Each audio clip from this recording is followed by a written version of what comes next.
پاکستان کے خلاف سازشیں رچائی جا رہی ہیں.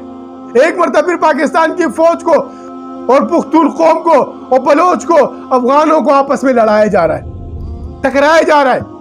یہ اسی پالیسی کا ایک حصہ ہے. اسی کے بعد ترکی کا نمبر ہے. ترکی کو بھی اسی طریقے سے اندر سے کمزور کیا جا رہا ہے.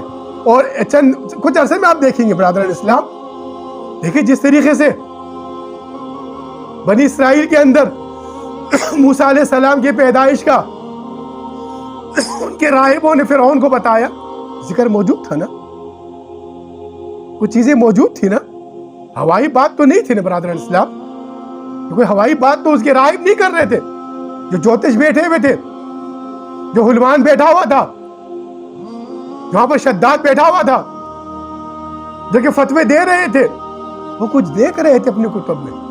ان کتب کے حوالے سے وہ فرعون کو تنبیہ کر رہے تھے. وہ بتا رہے تھے کہ دیکھ اس قوم کے اندر, وہ تو غلام قوم تھی نا, ان کے کتب میں لکھا ہوا تھا. وہ اپنی کتب کی مناسبت سے پالیسی بنا رہے تھے.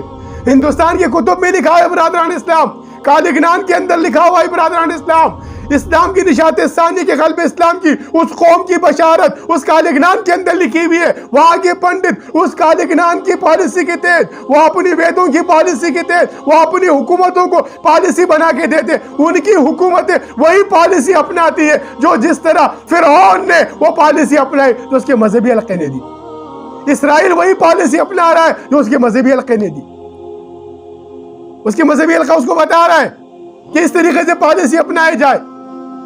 لیکن افسوس کیا ہو رہا ہے, یہاں پر فوج کو اور مذہبی حلقے کو آپس میں لڑایا جا رہا ہے.